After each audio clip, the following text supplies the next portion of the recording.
mais ce furent bientôt les premières arrestations. En 1934, des témoignages sortis clandestinement d'Allemagne révélaient des faits inquiétants.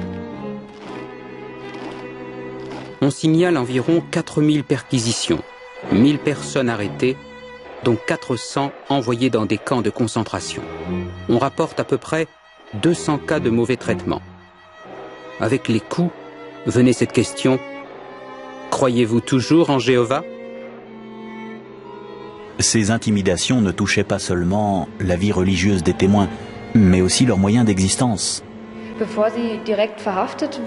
Avant les premières arrestations et condamnations à des peines de prison, dites de protection, par des tribunaux spéciaux, ils avaient été l'objet de sanctions économiques ou sociales.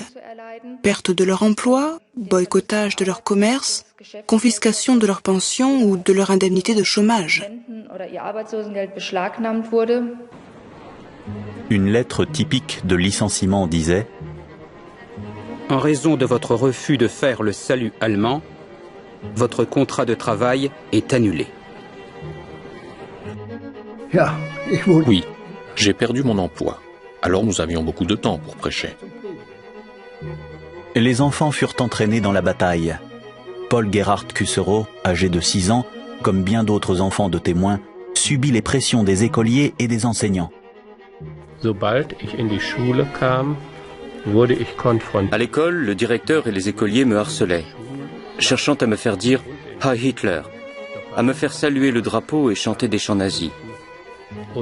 Aller à l'école n'était pas agréable, car on ne savait jamais ce qui pouvait arriver.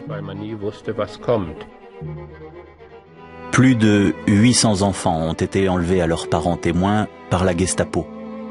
Paul Gerhard, ainsi qu'un de ses frères et une de ses sœurs, ont été placés dans une école nazie. Interdits depuis 3 ans, les témoins sont toujours actifs. La Gestapo doit mobiliser une unité spéciale pour les pourchasser. Dans un rapport confidentiel, la Gestapo se vante d'avoir, en une seule opération, arrêté 120 témoins. Les témoins ont été parmi les premiers prisonniers envoyés à Dachau, le premier camp de concentration, et dans les camps de travail. J'ai des preuves que cela a eu lieu en 1934 et à coup sûr avant 1935. À partir de 1935, de nombreux témoins de Jéhovah étaient dans des prisons et des camps nationaux socialistes. Avant la guerre, environ 5 à 10% des prisonniers dans les camps étaient des témoins de Jéhovah. En dehors des camps, il y avait des témoins dans presque toutes les prisons.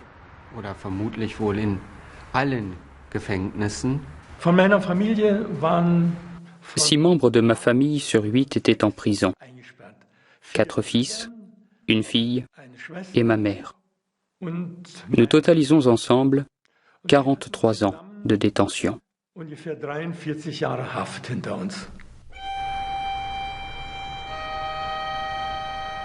À partir de 1937, les témoins libérés de prison étaient systématiquement envoyés dans les camps. À la fin de cette année-là, il y avait quelques 6000 témoins dans les prisons et les camps.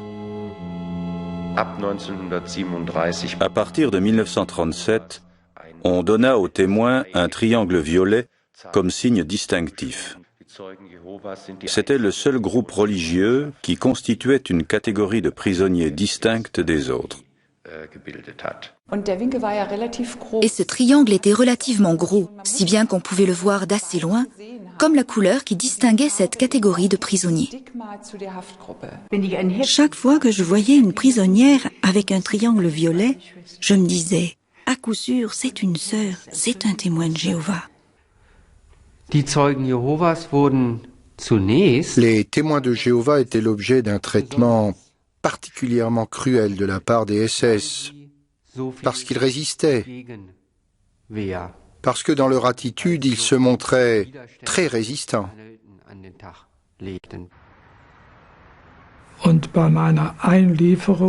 À mon arrivée dans la section politique, on m'a battu jusqu'à ce que je m'évanouisse. Quand j'ai repris conscience, je crachais mes dents.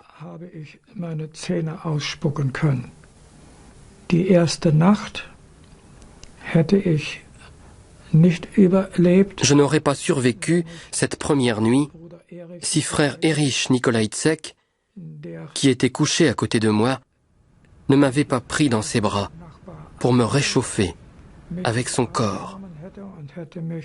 J'ai pu ainsi me rétablir un peu.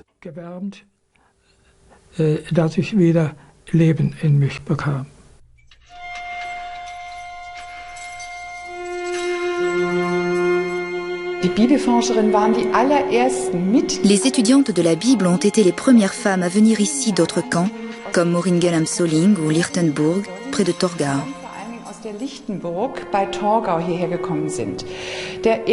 Les premières femmes à arriver ici, en mai 1939, n'étaient pas, contrairement à ce qu'on a cru, des prisonnières politiques, mais, comme nous le savons aujourd'hui, en majorité des étudiantes de la Bible. Les nazis, dont l'obsession était de briser l'engagement obstiné des témoins, intensifièrent leur guerre psychologique et leur firent une offre exceptionnelle. Tout témoin pouvait acheter sa liberté. Le prix, sa signature et sa foi. Dans les prisons et les camps, les témoins se virent proposer à plusieurs reprises une feuille de papier et un stylo. Très peu ont signé.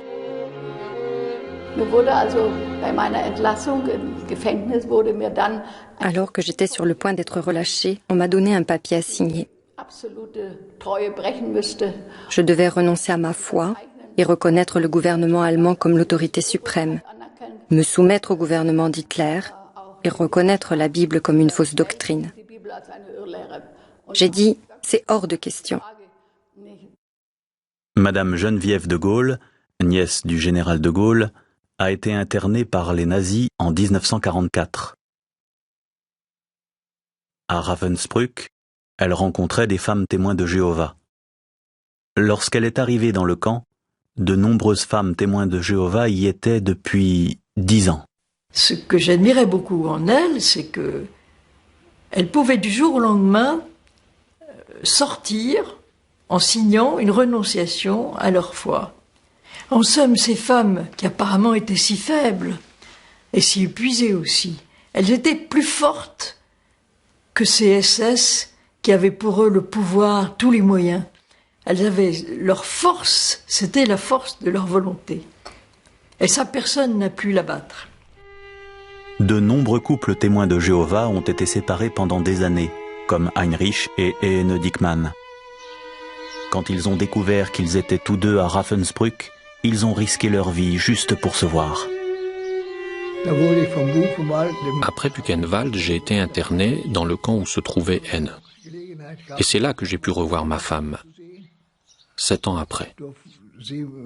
Elle apportait à la porte principale le linge lavé pour les SS, et moi je devais le prendre là. C'est ainsi qu'il nous a été possible de nous voir 7 ans après. Mais sans dire un mot, car les gardes nous surveillaient du haut du Mirador. Ils nous auraient pendus tous les deux.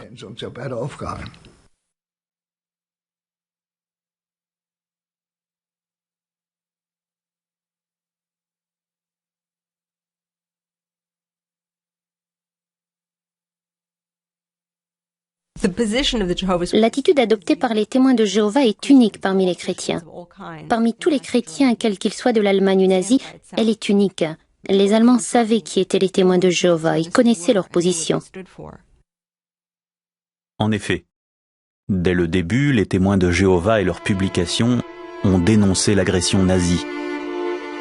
Dans l'âge d'or en anglais, des caricatures acérées dévoilaient le cancer qu'était le nazisme.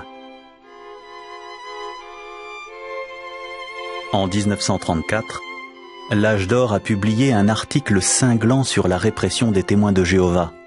Perquisition, arrestation, condamnation à la détention dans les camps. L'Assemblée de Bâle en 1934 a été un événement marquant.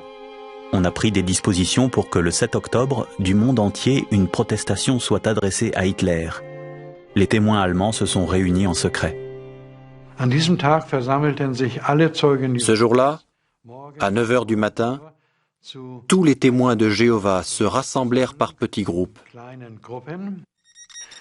Les témoins de Jéhovah du monde entier devaient envoyer un télégramme au gouvernement d'Hitler.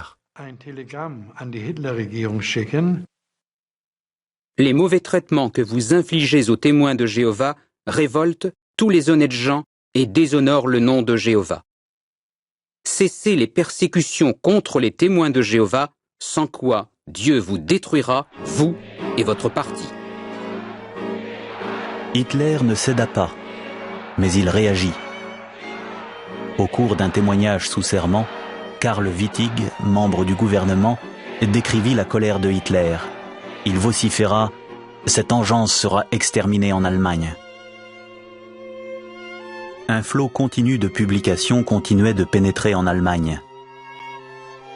La Gestapo resserra les mailles du filet et fit de nouvelles arrestations. Chaque fois que les nazis détruisaient un réseau clandestin, un autre comblait la brèche rapidement. Chaque fois qu'elle arrêtait un groupe, la Gestapo croyait nous avoir anéantis. Elle se trompait lourdement. Jusqu'à la fin, la tour de garde a été distribuée dans toute l'Allemagne.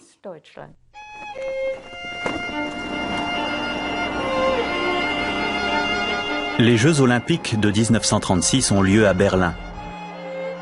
L'Allemagne nazie se montre sous son meilleur jour, mais ce n'est qu'une façade. Juste après les Jeux, les témoins lancent une campagne pour dévoiler le côté hideux du régime nazi.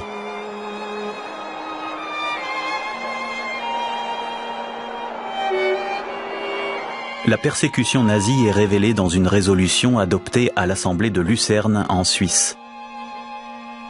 200 000 exemplaires de cette résolution sont distribués en Allemagne en une seule nuit de décembre 1936. En mars 1938, les troupes allemandes entraient en Autriche. Dans un pays après l'autre, les témoins allaient bientôt devoir entrer en clandestinité. Des hommes jouant un rôle important dans l'organisation, Erich Frost, Arthur Winkler et d'autres, risquèrent leur vie pour leurs frères, tout en s'efforçant d'échapper à la Gestapo.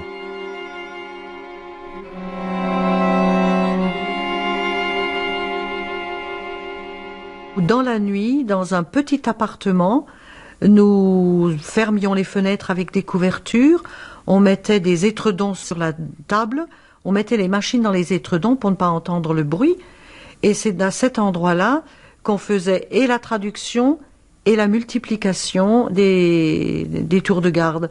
Après quoi, il fallait tout plier et cacher, parce que si les Allemands avaient trouvé le matériel, ça aurait signifié la mort de celui qui possédait le matériel. Un autre intermédiaire par lequel les publications pénétraient en Allemagne était un médecin finnois, Felix Kersten, le médecin personnel de Himmler. Du fait de ses relations avec Himmler, il faisait travailler des prisonniers dans sa ferme de Harzwald, près de Ravensbrück. Par l'entremise d'Himmler, le docteur Kersten s'efforça d'avoir quelques témoins de Jéhovah. Il y parvint parce qu'Himmler lui accordait de nombreuses faveurs.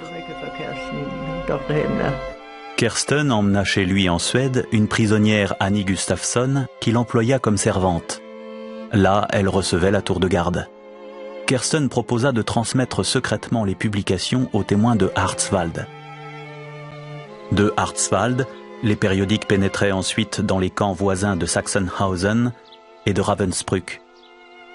Ainsi naquit un autre réseau de communication. Le livre « Croisade contre le christianisme » publié en 1938, en allemand, en français et en polonais, contenait les plans de camps de concentration ainsi que des témoignages sur les traitements cruels